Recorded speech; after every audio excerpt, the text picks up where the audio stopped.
평안하셨습니까? 성경관통 그리스도 중심 성경 읽기 8주차 강의입니다. 오늘은 민수기를 함께 공부해 보도록 하겠습니다. 민수기라는 이름은 인구 조사에 관련하여 지어진 이름입니다. 원래 히브리 성경에서는 성경의 첫 글자를 따서 부르는 관습이 있기 때문에 히브리 성경에서는 민수기를 광야에서라고 부릅니다. 민수기라 번역된 이 말은 헬라어 역본을 따른 것이죠. 민수기에서는 2번에 걸친 인구 조사가 나오기 때문인데 이 사건을 특징하여서 헬라어 성경인 70인역에서는 숫자들이라는 의미로 이 민수기라는 이름이 붙여졌습니다. 이제 이것을 영어 성경이나 한글 성경이 따라 그대로 적용한 것이죠. 우리가 앞서 다뤘던 창세기, 출애굽기, 레위기에 비해서 민수기는 덜 복잡합니다. 전체 구조를 머리에 그리시고 민수기가 무엇을 말하고 있는가를 중심으로 잘 이해하시면 충분히 민수기를 잘 읽고 또 따라오실 수 있을 겁니다. 민수기를 공부하는 포인트는 이것이 모세오경에 속한 한 권의 책이라는 것을 기억하는 겁니다. 창세부터 신명기까지 이 모세오경은 철저하게 같은 원리 안에서 작동한다는 것을 놓치지 말아야 합니다. 따라서 앞선 창출, 레위기까지의 원리들을 잘 기억하시면서 이 민수기의 중심도 여전히 이 앞선 성경과 같은 지점을 향하고 있다는 것을 기억하시면 오늘 배우는 이 민수기가 어렵지 않게 잘 이해되실 겁니다. 그럼 제가 기도하고 시작하도록 하겠습니다. 사랑과 은혜가 많으신 하나님, 우리가 이제 창세기부터 시작하여서 출애굽기, 레위기까지 지난 말씀들을 하나님께서 지혜를 주셔서 잘 공부하게 하셨습니다. 오늘은 민수기를 배우려고 하는데 하나님께서 또 우리에게 지혜를 허락하셔서 우리에게 주신 이 말씀의 의미를 잘 이해하게 하여 주시고 이 말씀 속에 주신 그리스도를 통한 구속사의 놀라운 은혜를 다시금 우리 마음 가운데 새길 수 있는 귀한 시간 되게 하여 주시옵소서. 감사드리며 예수님 이름으로 기도합니다. 아멘. 자, 첫 번째입니다. 모세오경의 네 번째 책인 민수기는 시내산 이후의 일들을 기록하고 있습니다. 그러니까 앞선 출애굽기와 레위기가 시내산을 중심으로 주어진 말씀이라면 이제 본격적인 가나안을 향한 여정이 시작된 것이죠. 민수기라는 이름 뜻에서 알 수 있듯이 이스라엘 백성들의 전체 수를 계수한 내용이 이 민수기에 나옵니다. 계수를 하였다는 것은 앞으로 다가올 가나안 정복 전쟁을 대비한 절차라는 것이죠. 그러니까 앞선 창세기, 출애굽기, 레위기보다 이제 이 민수기는 훨씬 약속의 땅인 가나안에 근접해 있는 내용들이 나오고 있는 것입니다. 자, 창세기부터 레위기까지를 공부하셨으니까 제가 여러분들에게 질문 하나를 드리겠습니다. 이제 본격적인 가나안 여정을 시작한 이스라엘 백성들에게 가장 중요한 것은 무엇일까요? 지금까지 공부한 내용들 가운데 핵심적으로 반복된 것을 생각하시면 됩니다. 오늘 우리에게도 동일하게 요구하는 것이죠. 예, 그렇죠. 바로 하나님의 언약 안에서, 다시 말하면 하나님의 말씀 안에서 신실하게 살아가는 겁니다. 하나님의 말씀을 신뢰하고 순종하며 거룩한 백성으로 살아가는 겁니다. 레위기에서 구분법, 거룩한 것과 속된 것, 그리고 이 속된 것에서 다시 정결한 것과 부정한 것을 나눈 이 구분, 그러니까 속죄를 통해 성막이 회막이 되어 하나님과 함께 교제하는 관계에 있는 것은 이 죄에 대한 사면이 선포된 이후로 이스라엘에게 요구되는 거룩한 삶이 선행되어야 하는 겁니다. 죄를 속하고 나서 거룩하신 하나님을 닮아가는 거룩한 삶이 요구되는 것이죠. 그래서 민수기 1장 1절에서 성막이 회막으로 바뀐 것을 이야기하는 내용이 나옵니다. 이스라엘 자손이 애굽 땅에서 나온 후 둘째 해, 둘째 달, 첫째 날에 여호와께서 시내 광야 회막에서 모세에게 말씀하여 이르시되, 회막에서 모세에게 말씀하여 이르시되. 출애굽기에서 성막이 완성된 후 어떤 일이 있었습니까? 그 성막에 임재한 하나님의 영광 때문에 모세조차도 들어가지 못하는 일이 발생하였죠. 거룩하신 하나님 앞에 나아갈 수 있는 방법이 이제 레위기에서 제시되었습니다. 성막의 기능들이 하나하나 소개되면서 자, 이 하나님, 거룩하신 하나님 앞에 나아갈 수 있는 방법은 속죄밖에 없다. 죄를 속하는 것밖에 없다. 속죄를 통한 사면, 죄의 사면이 이루어져야 한다라는 것을 이야기했습니다. 자, 그리고 나서 성막을 지나 회막이 되는 것이죠. 회막으로 나아갑니다. 하나님과 만날 수 있는 장소가 되는 것이죠. 따라서 여호와께서 회막에서 모세에게 말씀하셨다. 이 말은 출애굽기와 레위기가 연결되어 있듯이 민수기 또한 출애굽기와 레위기와 연결되어 있음을 말해주는 단서가 되는 것이죠. 그래서 여러분들이 민수기를 잘 이해하시려면 앞선 과정들을 차근차근 잘 다지고 넘어오셔야 하는 겁니다. 민수기는 시내산 언약 이후라고 말씀드렸습니다. 그러니까 단순히 백성들의 계수, 그러니까 백성들에 대한 인구 조사가 중요한 것이 아니라 이제 우리가 중요하게 바라봐야 할 지점은 이들이 주어진 하나님의 말씀, 하나님의 언약에 어떻게 반응하고 살아가는가 이것을 봐야 합니다. 다시 말하면 하나님의 말씀에 이들이 어떤 태도를 가지고 나아가는가를 중요하게 봐야 한다는 겁니다. 왜냐하면 성막을 지나 속죄 제사를 통해서 성막이 이제 회막이 되었기 때문에 이제 이들에게 요구되는 것은 거룩하신 하나님을 닮아 거룩한 백성으로 살아가야 하는 것이기 때문이죠. 물론 결과론적으로 이스라엘의 태도는 불순종이라는 것을 우리가 잘 알고 있죠. 그래서 출애굽 1세대는 광야에서 모두 죽습니다. 심지어 모세와 아론조차도 광야에서 죽습니다. 모든 것이 언약에 대한 신실하지 못한 태도, 하나님의 말씀에 대한 불순종의 원인이 되었습니다. 그래서 다시 강조가 되는 것이죠. 창세기, 모든 죄의 시작은 무엇입니까? 자유로운 의지를 가지고도 하나님 말씀에 대한 불순종을 선택하여 창조 질서가 무너지고 하나님 앞에서 쫓겨난 이 모습이 계속 반복되고 있다는 것을 알려주고 있는 것이죠. 어떤 수단과 방법으로도 인간의 죄를 속할 수 있는 방법이 없는 겁니다. 결국 왜 하나님이 죽으셔야 하는가? 어떤 은혜의 방편에도 인간은 스스로 반응하지 못하고 자발적으로 순종할 수 없다라는 것을 분명하게 보여주고 있는 것이죠. 하나님 편에서의 신실함, 하나님 편에서의 순종이 아니고서는 구원이 이루어질 수 없다라는 것을 이야기하고 있는 겁니다.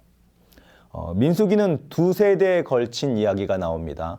1세대에 대한 것이 민수기 1장부터 25장까지 나옵니다. 이들은 불순종과 불신앙을 통하여서 광야에서 죽은 세대입니다. 자, 그럼 2세대의 모습은 어떨까요?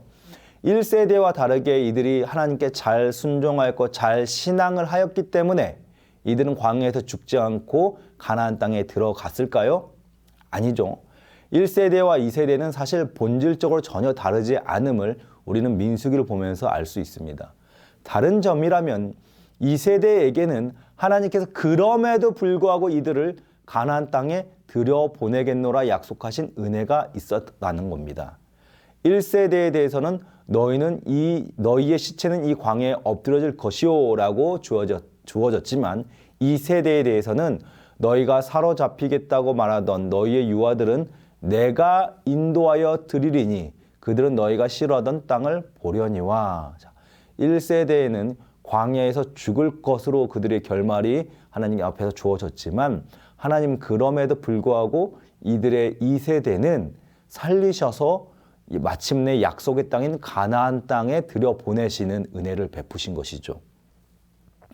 마음의 태도와 말씀에 대한 반응 모두가 1세대나 2세대 모두 자격이 없긴 마찬가지지만 하나님은 이 출애굽 2세대들에게 은혜를 베푸심으로 이들에게는 약속의 땅으로 들어갈 수 있도록 하신 겁니다. 이로써 은혜에 의하여 2세대는 소망과 생명을 상징하는 세대가 되는 것이죠. 중요한 것은 1세대의 실패에서도 보았듯이 생명을 유지하고 풍성한 복락을 누리며 살려면 이 2세대는 반드시 하나님의 언약 앞에서 하나님의 말씀을 신뢰하며 하나님의 말씀에 순종하며 지켜 행하는 이 삶의 원칙을 지켜야 한다는 겁니다. 이것이 이제 신명기에서도 요구되는 내용인 것이죠. 가나안 땅에 들어간 것으로 끝난 것이 아니라 약속의 땅이 약속된 젖과 꿀이 흐르는 땅이 되려면 언약의 말씀을 믿고 하나님께 순종해야 한다는 것을 신명기에서 이제 강조하고 있는 겁니다. 창세기부터 계속 반복되는 이 구조가 보이시나요? 하나님은 첫사람 아담의 불순종 이후 이 구속의 여정에서 계속 반복적으로 인생들에게 요구하십니다. 무엇을 요구합니까? 하나님에 대한 순종을 요구하시죠. 하나님 말씀에 대한 순종, 이것은 곧 그분을 사랑하고 그분을 신뢰한다는 것입니다. 아담의 불순종은 이 기준에서 하나님이 아닌 다른 것을 사랑하는 것, 하나님이 아닌 다른 것을 신뢰하고 하나님이 아닌 다른 것을 선택한, 그러니까 사랑과 신뢰의 대상이 바뀐 것을 말하는 것이죠. 단순 순종이라는 말의 의미가 우리에게 고압적이고 뭔가 강압적인 느낌이 든다면 그것은 우리 안에 여전히 하나님의 말씀대로 사는 것에 대한 불편함, 하나님이 주신 은혜 안에서 누리는 자유보다 그 대상의 바뀜으로 얻는 자유와 유익을 더 원하는 우리의 죄악된 본성적 성향을 볼 수 있는 내용인 것이죠. 이로써 우리는 민수기에서 실패한 1세대, 그리고 그들과 전혀 다를 바 없지만 사실은 이 세대가 하나님의 은혜로 가나안 땅에 들어간 것과 관련하여서 우리의 모습을 보게 되는 겁니다. 구약을 읽는 내내 고집스럽고 반복적으로 하나님께 불순종하는 이스라엘의 모습이 사실 하나님 보시기에 우리와 전혀 다를 바 없는 모습이라는 것을 우리가 깨닫게 되는 것이죠. 그러나 동시에 항상 죄가 있는 곳에는 은혜가 있음을 우리는 보게 됩니다. 민수기가 백성들의 불평과 불만족을 그리고 불순종을 이야기하면서 동시에 무엇을 선포하는가? 하나님의 은혜를 선포합니다. 끝까지 언약을 지키시고 끝까지 언약을 이루기 위해 이 목이 곧은 백성들을 보호하시고 가나안까지 이끌어 가시는 하나님을 보면서 오늘 우리에게 베풀어 주신 그 은혜의 깊이를 우리가 다시 한번 묵상해 볼 수 있게 되는 것입니다. 자, 두 번째로 우리는 민수기를 이제 어떻게 읽을 것인가 이것을 한번 나눠보겠습니다.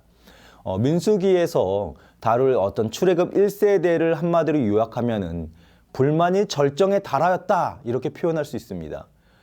기간을 계수해 보면은 출애굽 후 13개월부터 약 40년의 시간이 민수기에 해당이 됩니다. 꽤 긴 시간이죠.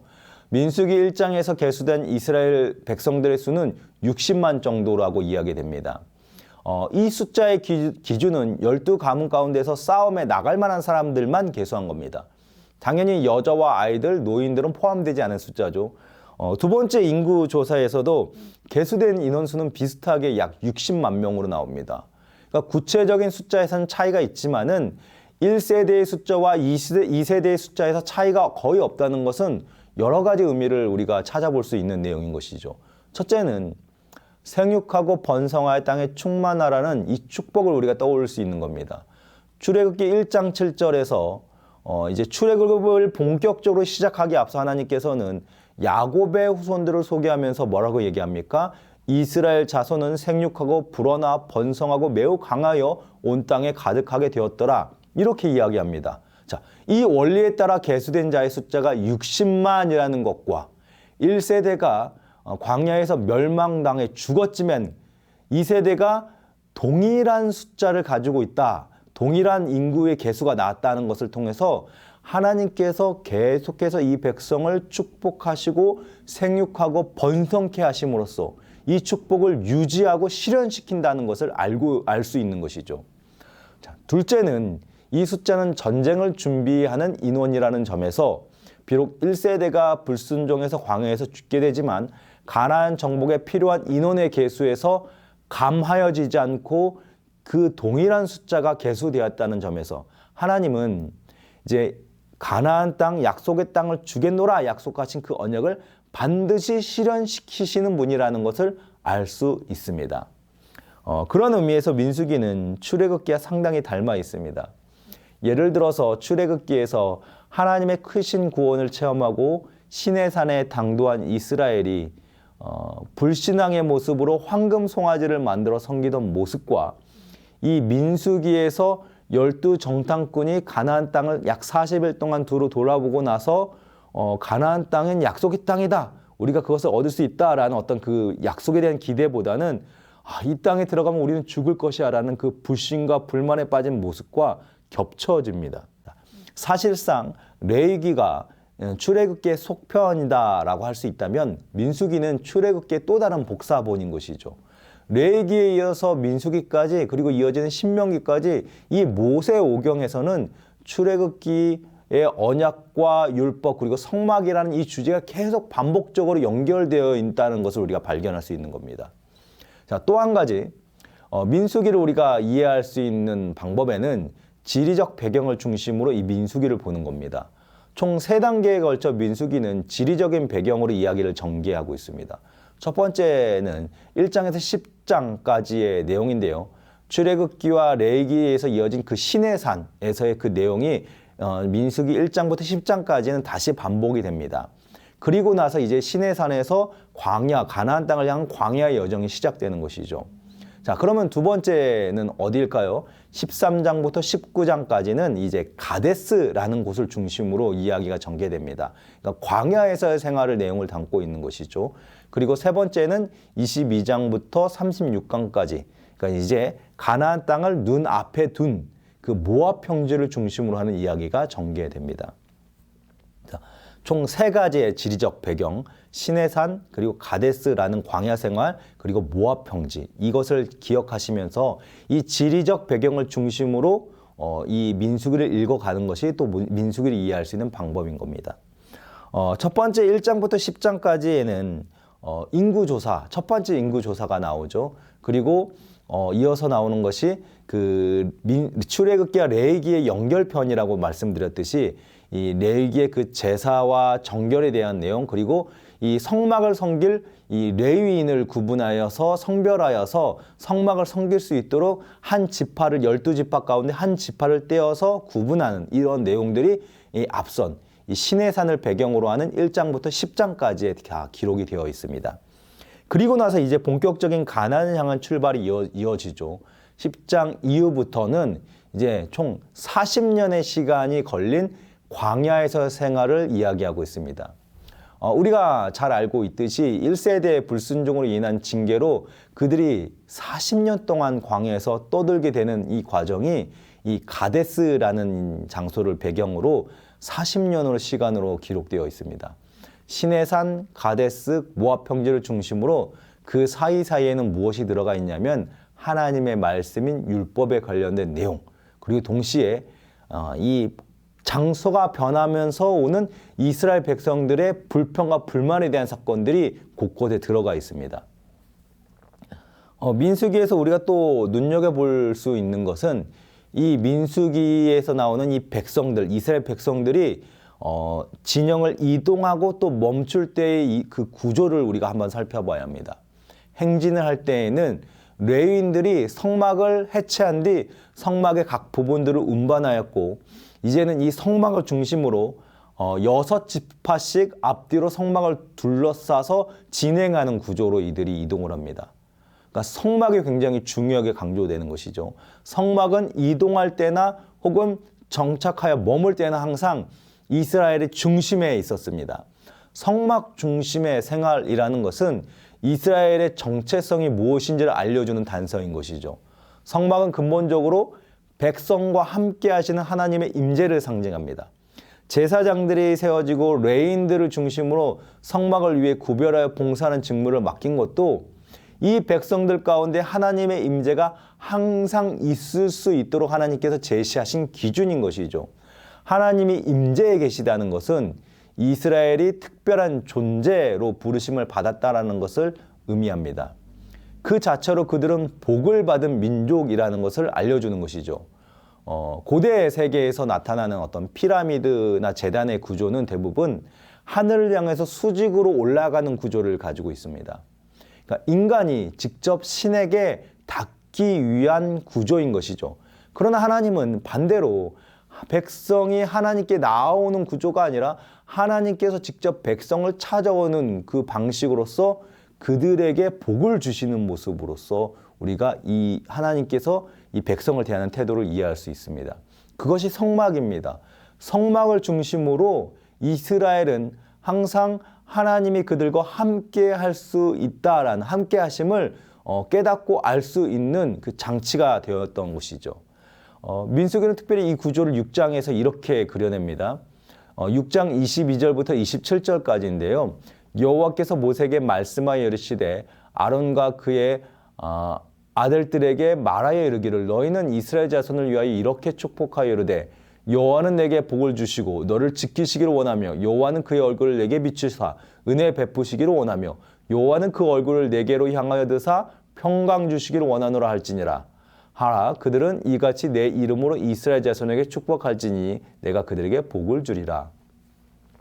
자, 제사장 아론을 통해서 하나님은 이스라엘이 특별한 존재로 부르심을 받은 복이 있다라는 것을 이렇게 선언하게 하십니다. 그러니까 이 축복, 우리가 잘 알고 있는 이 축복문은 곧 하나님께서 당신의 백성을 지속적으로 만나기를 원하며 그들과 함께하기를 원한다라는 것을 알려주는 그 임재의 축복을 가르쳐주는 내용인 것이죠.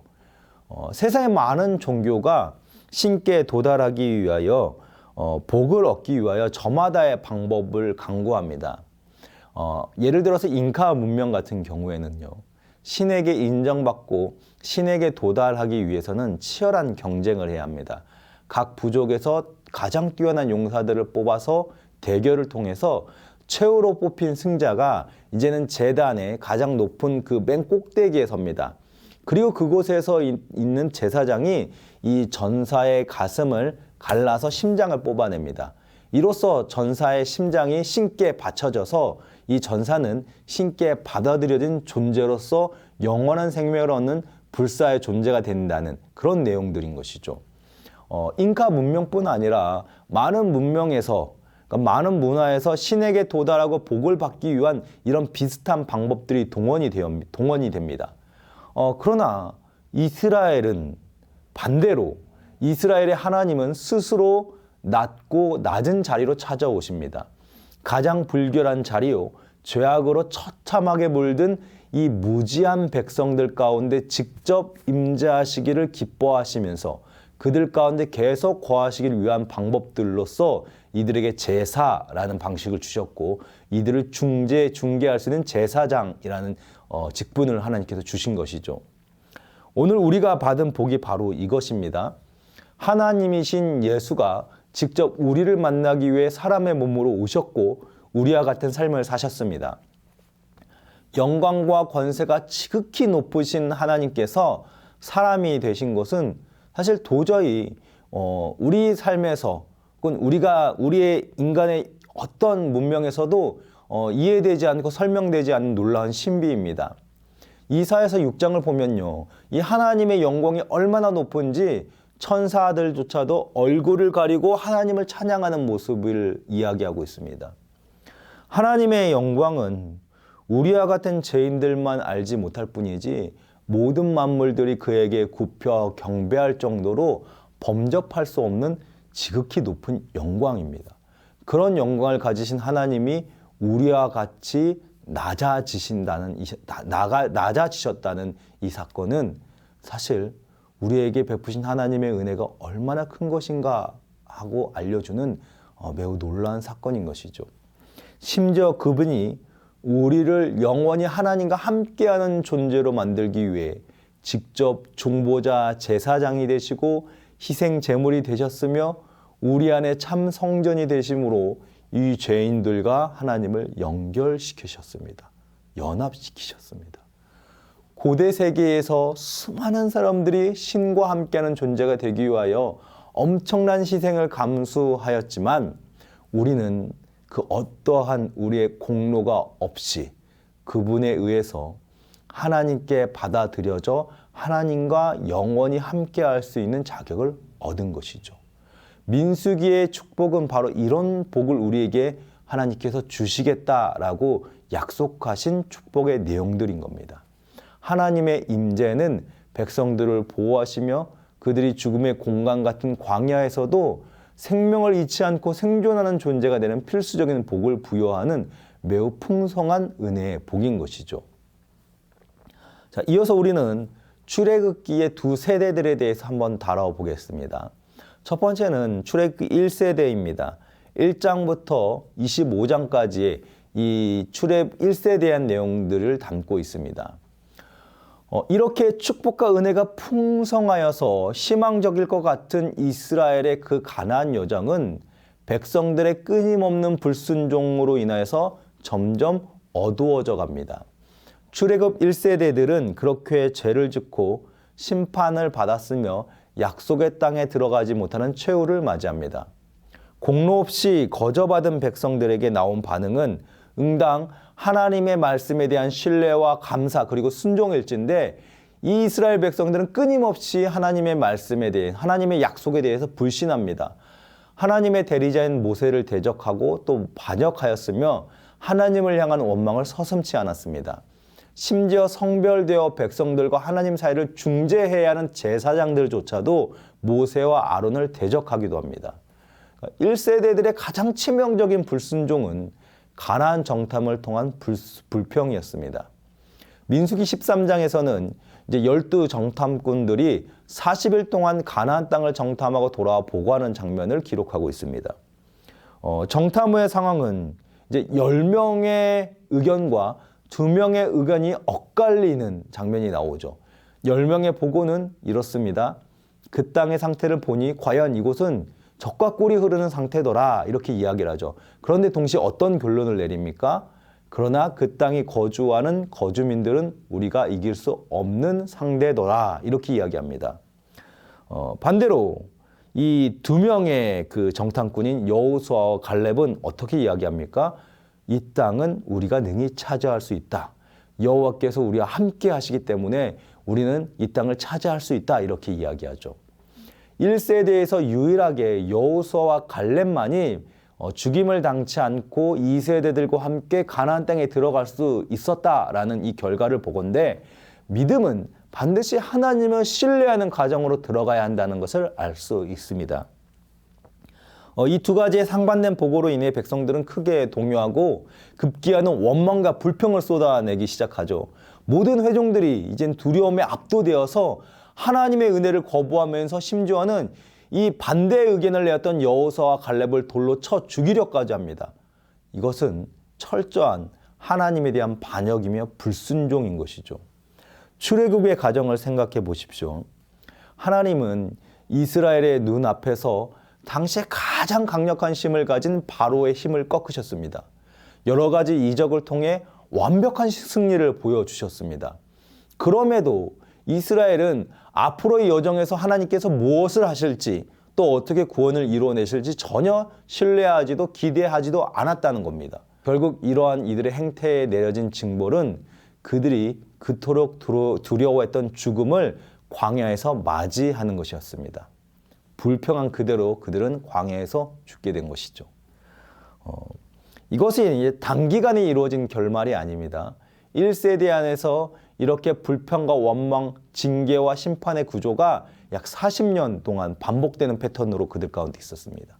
그러니까 40년의 긴 시간 동안에 하나님은 이스라엘을 광야에서 먹이시고 입히시고 안전하게 인도하셨음에도 불구하고 이들은 하나님의 말씀에 대하여 끊임없이 불신하고 불평하고 원망하는 모습으로서 하나님 앞에 서 있었다는 것이죠.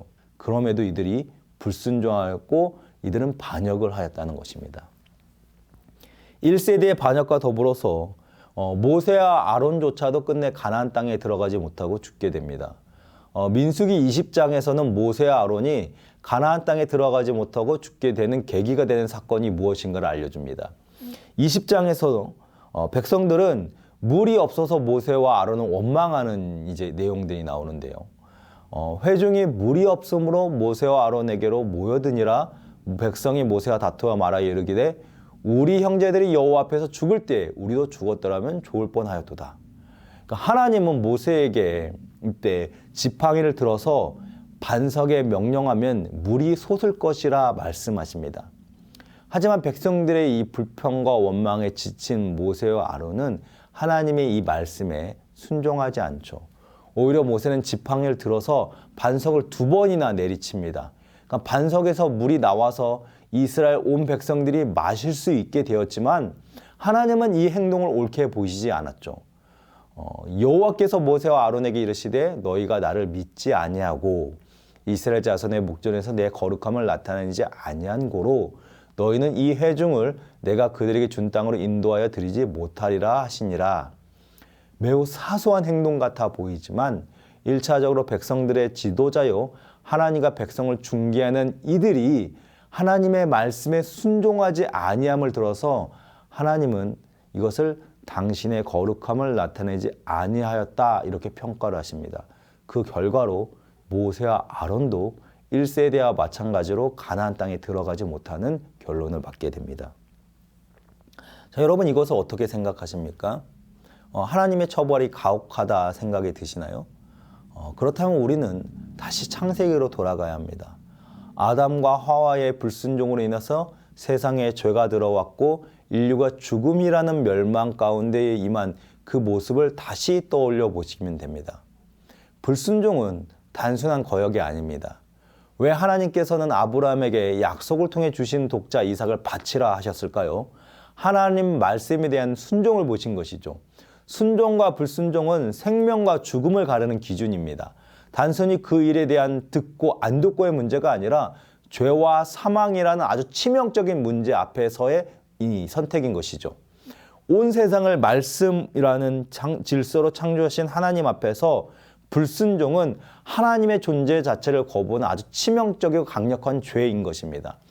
삶 자체가 몰수당해도 응당항변할 것이 하나도 없는 무서운 죄가라는 것입니다.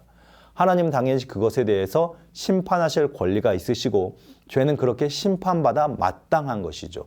오늘 우리가 너무나 쉽게 죄를 짓고 가볍게 지나가는 삶을 살아서 우리는 이 문제에 굉장히 둔감하지만 이스라엘 백성들이 처한 이 광야 40년의 시간을 보더라도 그리고 백성들의 지도자였던 모세와 아론이 그 한순간에 하나님의 말씀에 불순종함을 통하여서 이들조차도 가나안 땅에 들어가지 못한 모습을 보더라도 우리에게 그리스도 예수의 십자가의 희생이 없었다면 아마 우리도 이 1세대의 이스라엘 백성들처럼 똑같이 반복되는 불순종으로 인해서 죽어야 할 최후밖에 없다라는 것을 우리가 알 수 있는 겁니다.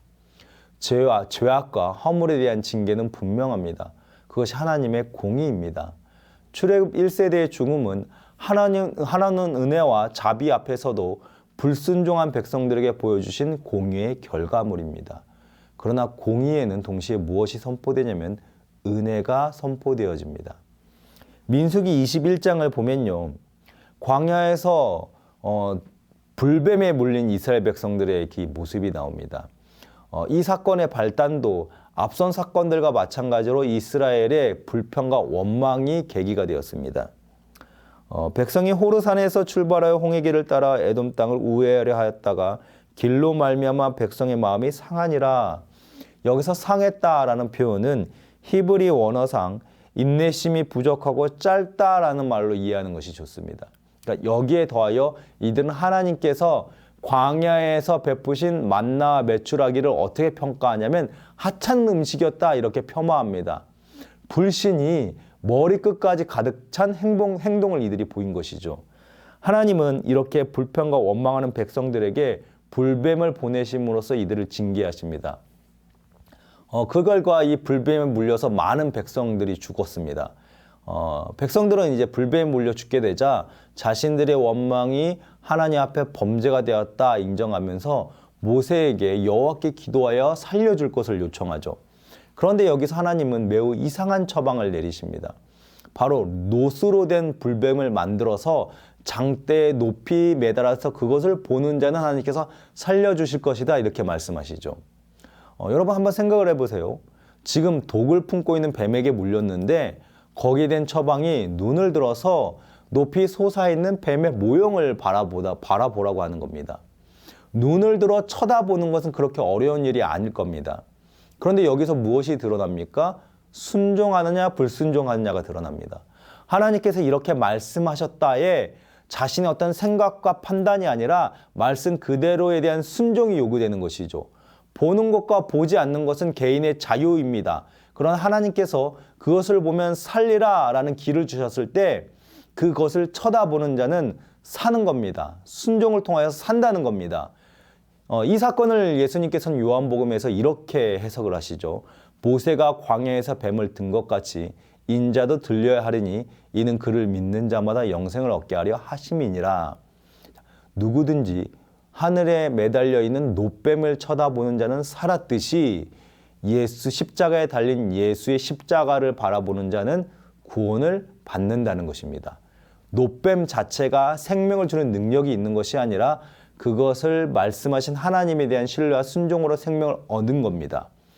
계속해서 반복하여 반역과 불순종으로 하나님 앞에 끊임없이 불평과 원망을 쏟아넣지만 하나님은 그럼에도 불구하고 이들을 용서하시는 자비를 베푸시죠. 그러나 이들의 상태는 전부 도저히 나아지지 않습니다. 광야 40년의 시간 동안은 이들은 끊임없이 불평과 원망이란 이 행동을 계속 반복함으로써 결국 광야에서 죽게 됩니다. 광야 40년의 시간은 사실상 이스라엘 백성들 스스로 자신들의 불순종에 빠져 죽어가는 사형 선고의 시간인 것과 같은 것이죠. 그럼에도 하나님은 언약을 저버리지 않으십니다. 이들의 미련한 모습과 죄악된 성향은 죽음이라는 징계를 받기에 합당하였고 이들이 먼저 언약을 저버리고 언약을 깨뜨렸지만 하나님은 언약을 깨뜨리지 아니하시고 언약을 끝까지 지키십니다. 하나님은 그럼에도 불구하고 은혜를 베푸신 것이죠. 비록 1세대는 약속의 땅에 들어가지 못하고 자신들의 원망과 불평 가운데 광야에서 죽었지만 하나님께서 베풀기로 약속하신 축복은 이제 2세대에게 이어져서 이들 통해 마침내 약속의 땅인 가나안 땅에 들어가는 결과를 주십니다. 이제 우리는 2세대에 대해서 이야기를 해볼 텐데요. 민수기 26장부터 끝장인 36장에 이 2세대에 대한 내용들이 나옵니다. 다음 세대의 이야기를 시작하면서 제일 처음 무엇이 먼저 선행되냐면 1세대 때와 마찬가지로 인구 조사를 합니다. 그리고 그 결과는 무엇입니까? 앞서 얘기했던 대로 1세대와 거의 같은 수의 인구가 계수되는 결과가 나옵니다. 그러니까 가나안 땅을 앞두고 인구수의 차이가 없다는 것은 이들에게 베풀어진 하나님의 은혜가 얼마나 큰가라는 것을 다시금 깨닫게 되는 것이죠. 실패한 1세대와 그들의 자녀인 2세대, 과연 이들이 얼마나 다를까요? 얼마나 차이가 있을까요? 하나님은 아버지의 그 죄악을 3대에 걸쳐 갚게 하시겠다고 하셨지만은 그럼에도 불구하고 1세대들의 죄악을 2세대까지 물리시지 않고 2세대들에게는 은혜를 베푸십니다. 그리고 가나안 땅에 들어가게 하시죠.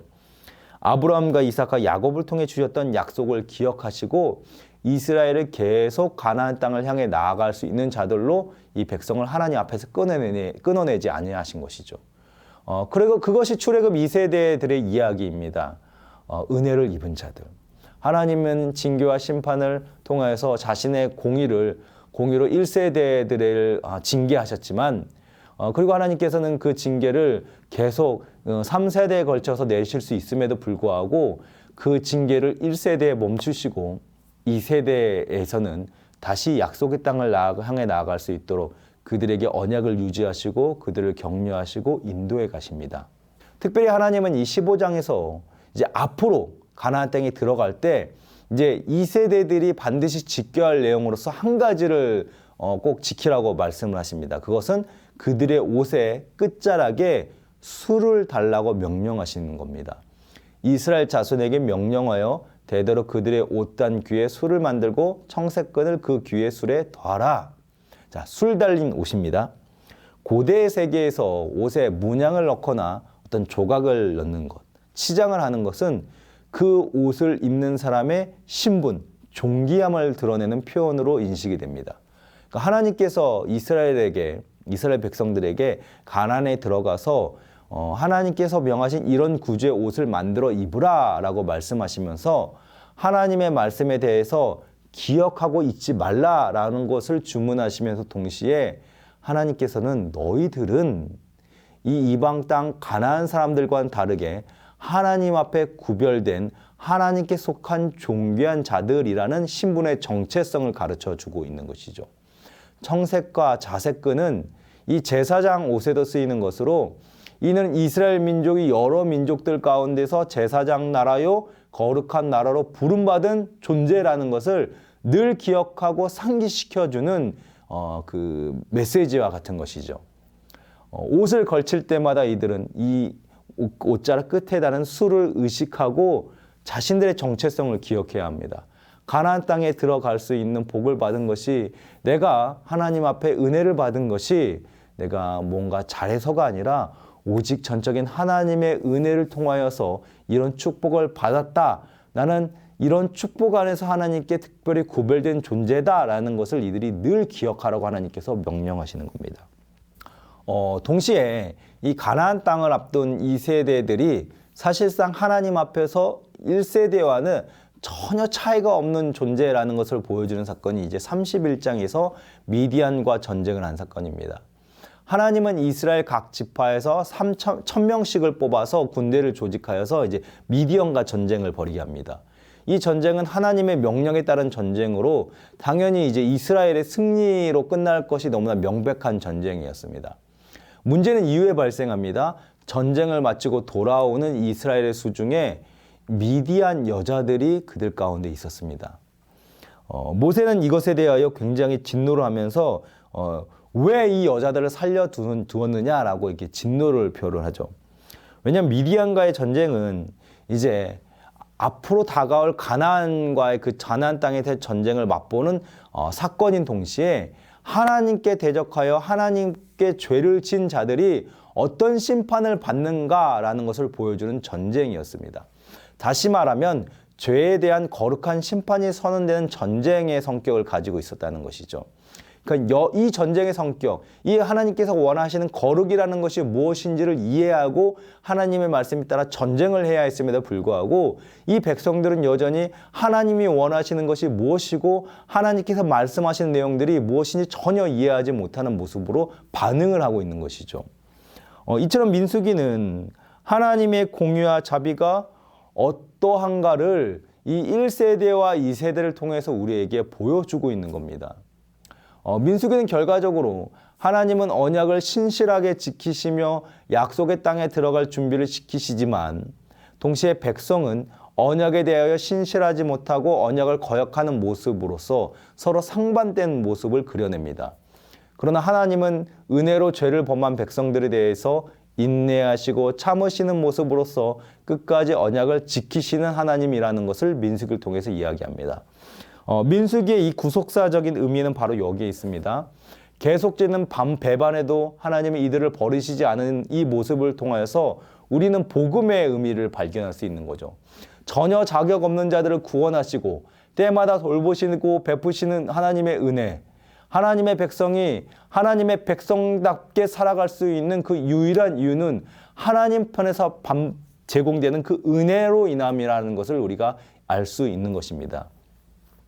이러한 은혜와 자비에 있어 백성의 반응은 당연히 하나님의 약속을 믿고 하나님의 말씀에 순종하는 것입니다. 민수기는 출애굽기 이 두 세대의 이야기를 통하여서 하나님의 말씀을 믿고 순종하는 것이 언약의 축복을 누릴 수 있는 유일한 방법이다라고 이야기하고 있는 것이죠. 따라서 민수기는 우리에게 두 세대를 중심으로 펼쳐지는 이야기를 통해 구원받은 하나님의 백성으로서 어떻게 하나님과 교제하며 하나님 편에서 제공되는 축복을 누리며 살 것인가에 대한 이야기를 합니다. 다시 말하면 거룩하신 하나님을 닮아 어떻게 거룩할 것인가? 하나님께서는 당신의 거룩함에 우리를 부르셔서 함께하기를 원하신다라는 것을 민수기의 이 1세대와 2세대 백성들의 모습을 통해서 우리에게 말씀하고 있는 겁니다. 이것은 오늘 우리에게도 대단히 중요한 교훈인 것이죠. 오늘 우리는 구원받은 성도로 또 이 땅에서 우리의 삶은 아직 그 최종 목적지인 하나님 나라에 들어가지 못한 과정 가운데 있는 삶입니다. 이스라엘이 애굽과 가나안 사이의 광야라는 시간을 이 민수기에서 보냈듯이 오늘 우리에게도 그 사이에서 살아가는 시간이 있는 것이죠.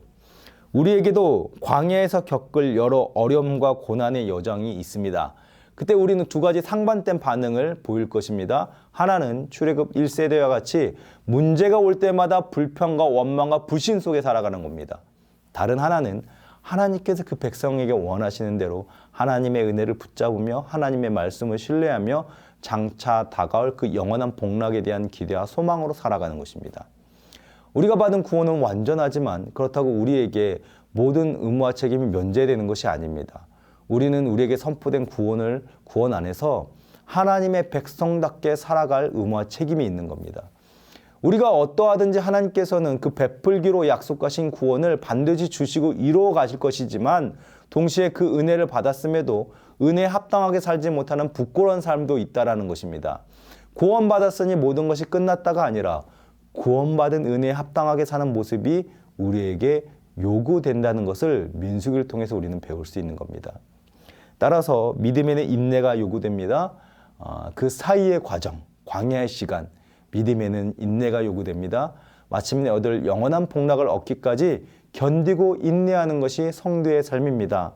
그 과정에서 우리에게 요구되는 모습은 무엇입니까? 하나님의 말씀을 신뢰하고 하나님의 말씀에 순종하며 그분을 닮아 거룩하게 살아가는 삶의 모습이 요구되는 겁니다. 오늘도 이 민수기를 통해서 우리에게 베푸신 그 구속의 놀라운 은혜가 얼마나 큰지를 깨닫으시기를 원하고 또한 구원받은 성도로서 우리가 어떻게 살아갈 것인가 라는 것을 깊이 고민할 수 있는 시간을 보내시길 바랍니다. 오늘도 수고하셨습니다. 한 주도 민수기 말씀을 통하여서 깊은 은혜를 누리시기 바랍니다.